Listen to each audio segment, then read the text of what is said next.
Hey, avazınla var mı? Hey, ağıyla, braderler, dostlar. Qanday alınlar, yaxşı mı? Ben Tahircan, ben yine geldim. Bugün 2019 yılı 12. ayınki 13. günü. Bugün biz Uygurlarni, bu futbol məstanlarını xoş qıldığan intayın özgüç bir xəbər bütün dünyaya taraldı. U bosumu Germaniyalik, Türk əsillik bolğan futbolçu Mesut Özil'nin yani Xitayda 10 milyondan artıq rəsmi əsəbi məstanısı bolğan Mesut Özil'ninki özününki social media accountlardan Facebook, Twitter, Instagram'da cəmi 70 milyon yaqin adamga men Uyg'urlar tarafda Sharqiy Turkiston tarafda turman deb tunji qitim xalqarada oshkora holda o'zining bayonini bildirgan donglik futbolchi qoldi. Bu mendek Mesut Özil'ning 10 yilga yaqin asabiy masdan so'g'an bir odamni ham bir Uyg'urni intayin xush qildi. Chunki o'zingiz yaxshi ko'rgan bir tanharakatchi millatingiz taraf turgan bo'lsa, siz texmi burun nechasi xush bo'lishingiz mumkin. Xo'sh, bu men bilan aloqador qismi. Ikkinchi qismi-chi desa, Mesut Özil'ninki bu gibi bu bayanatı ilan kılınğandan keyin Xitay matbuatida davlat medialardan tatib takiyatda shaxsiy medialargacha intayin kuchli ta'sir qo'zg'adi. Masalan, Xitoyninki davlat matbuatidan Xuanqiu Shiba Yanshar vaqt gazeti, ana keyin Shangangdagi asosli Xitoy press gazetlaridan Fenghuang, Sumruq torbikalar qatorlar hammasi aqmaqa obzor maqolasi e'lon qilib Mesut Özil'ni qattiq tanqid qildi. Mesut Özil hazır top tepib atqan Angliyaning darajani tashkil birlashmasi bo'lgan Arsenal'ninki Xitoydagi official account, ya'ni organ torbikda bayonot e'lon qilib Mesut Özil'ninki har qanday bayonoti o'z bilan aloqador, biz bilan munosabatsiz, biz Arsenal komandasi siyosiy bilan aloqador hech qanday ishga aralashmaymiz deb maydonni bildirdi. Xitoy hükümetinden başlap takip fuqarolargacha hammasi Mesut Özil'ninki Sharqiy Turkiston terrorchilarini qo'llaydigan ishkanligidan qattiq norozilik bo'lib, o'zining noroziligini bildirib, ya'ni bizni, ya'ni Uyg'urlarni Sharqiy Turkiston terrorchi deb qaragan bo'lg'achqa ular Mesut Özil'ni terrorchini qo'lladi deb 10 yillik, 15 yillik masalalarning hammasi uningdan voz kechirganligini, uning bo'lgan nafratini bildirishib ketdi. Hatto uningga hujum qilgan rasmlarni loyilab, tillab, haqorat qildi. Endi biz öyle aloqador qismi nima buningki, bu hikoyaningki Mesut Özil dunyoga danglik futbolchi bo'lish sifati bilan, Türk asillik bo'lish sifati bilan, musulmon bo'lish sifati bilan bugun bizni Uyg'urlarni musulmon qarindoshlarida turib oshkora o'tirga chiqqan danglik musulmon tanatchilarning bir qismi. Bundan ilgari bir ikki tantarbiyachi o'tirga chiqib ekan to'rningiz desam, ammo ular Mesut Özildek mashhur tantarbiyachi bo'lmaganligi uchun dunyo uningga Mesut Özil ko'ngil bilganda ko'ngil bo'lmagan ekan. Endi Xitoylarningki Mesut Özil qilgan hujumi Mesut Özildek bir xil nozuk,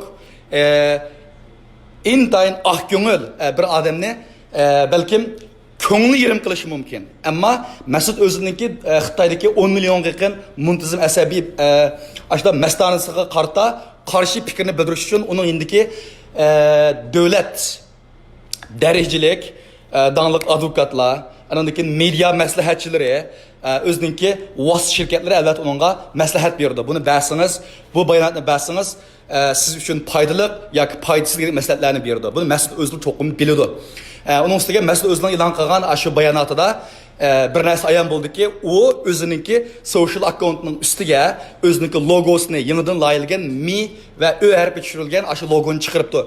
Bu nemeden dirək berdi desa, Mesut Özil'ninki həqiqətən boşqa intayin əstaylı oylaşqanlığını qandaqdı bugün uxlab qopaplam emas, belki neçə vaxtdan beri ilan qılınğan Uyg'urlar haqidagi barlıq şu köngülsüz məzmunlarının hamısını anlığandan keyin onunla Çin jüriki bilen əstaylı muamele qilganligidan dirək berdi. Bunun məzmunidagi dunyoning sukutini ayıplaganligi, Sharqiy Turkistonda bo'layotgan zulm keyin musulmon qarindoshlarni afsus qiladi, butkul dunyoni o'yga soladi degandek bu bayonotlarning hammasi faqat o'zi vujudidan emas, balki boshqa dunyodagi barliq musulmonlarni Uyg'urlar uchun chaqirganligidan dirək beradi.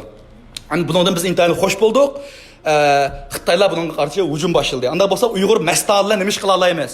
Yani hem Uyg'ur mastana hem Uyg'ur bo'lishimiz bilan bizni qilgan ishimiz ikki turli ishimiz bor. Birisi Mesut Özil'ni qo'llaydigan Türkçe, İngilizce, Xitoycha, Uyg'urcha turli shaklda rasmlarni, fotolarni layilishimiz kerak. Turli shaklda. bu resimler Mesut Özil'ge emas, medialarga, Mesut Özil'ninki özüdün başka dünyanın arka şeylerdeki yani neçe 100 milyonluğun ergeç kişilerge, onun septaşlarına, medialarga, onun kolluğucu bay şirketlerge mesela Adidas, Nike, Qatarlıq çoğun şirketlerin hemisi bir takılıdı. Bu biz oylanğandan neticesi artıq çoğun teşviqat vasıtası, çoğun teşviqat usulü. Biz əzəldən bunda bir yaxşı fürsətni oylab baxmağan. Kütken toq, lekin bu kadar Mesut Özil'ninki tunç bulup başlap biriştiğini oylamağandım da.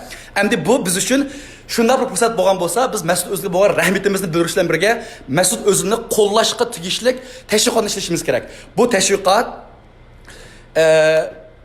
dini gayet zor din gövlengenler olmasın belki Uygurlarning Xitoy tajovuzchilari CCP yani Cumhuriyet Komünist Partisi tarafından qanchalik vahshiylik qilinganligiga ait Mesut Özil'ni qilib turib, hashtag qilib turib, onun rasmini ishlab turib, har bir rasmda o'zgacha bo'lgan Uyg'ur qizlarga bosqinchilik qilmoqda, Uyg'ur bolalarini ayirib etmoqda, masjidlarni chiqib etmoqda degandek mush ishlarni qilishinglarni chin ko'nglimdan so'rayman. Chunki bu tashviqotning hammasini men yoki yana bir odam qilib bo'lolmaydi. Minglagan tashviqot plakatlari kerak. Bu birincisi Mesut Özil'ni qo'llash ve Mesut Özil bu rahmetini bildirish. Bu birinci teşviqat. Endi ikinci ötündiğen teşviqat usulümüz ne dese, dünyada Mesut Özil'e oxşaydigan nurgun çoğun çolpanlar var. Amerika'da var, Türkiye'de var, Avrupa'da var, Saudi'de var, Rusya'da var, Orta Asya'da var. Aşınların hemisiga oxşaşlan resimler, her xil yazmalar arqılı onu muşu Uygurlar üçün bislep duruşqa çaqırıq qilish.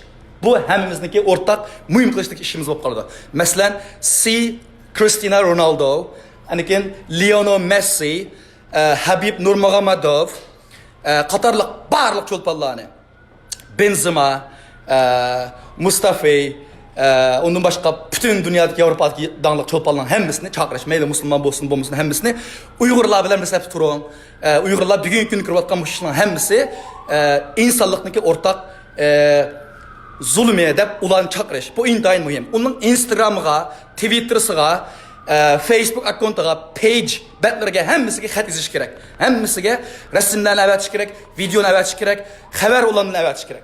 Aslida qiliylarga vaqtimizda biz to'rda nurg'u vaqtimizni isrof qilib o'tdik.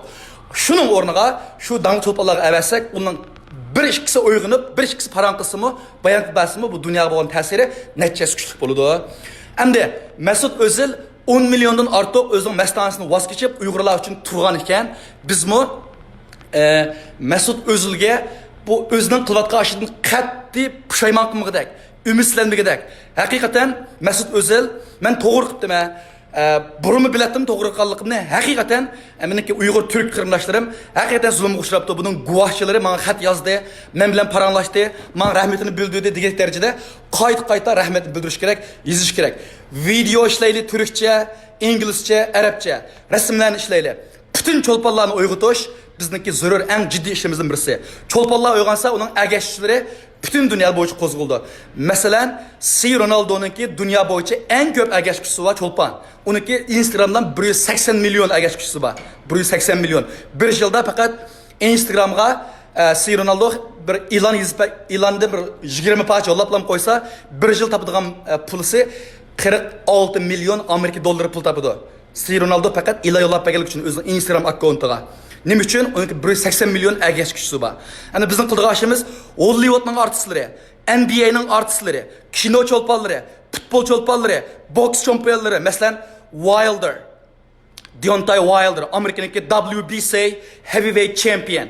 Yani Anglia'nınki İğir derece şampiyonu, 4 tane belbağındaki ilgisi Anthony Joshua. Bu da axtım Andrew Ruiz'ni yenip Saudi Arabistan'da qaytıdan özü 6. ayda yengilgen belbağının qol keltirgen dağınlıq çolpan. Onun başka Rusya'nınki Dağıstan'daki kelgen bizniki Müslüman çempionumuz Habib Nurmagomedov. Aniken Fransa'nınki Benzema. Çoğum muşulunun hemmisiga xat izish kerak, so'zlash kerak. Hollywoodniki nurg'un çolpanları var.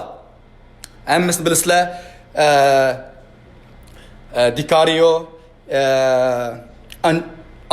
Angelina Jolie, andiken men ismi atap olanmaydigan nurg'un çolpanlarımız var. Birer ishga men 3-4 ming çolpanlar var. Aşının her qandığı Uyg'ur chiqib so'zlaydigan bo'lsa, onun ta'siri bak zarur tutadi. Şuna qarindoshlar, Mesut Özilni qo'llash uchun tashviqotni boshlaylik, yozaylik, inglizcha yozaylik, turkcha yozaylik, medialar tarqalgan xabarlarni taqtaylik. Mesut Özil Uyg'urlar bilan billa, Uyg'urlar Mesut Özil bilan billa deyli.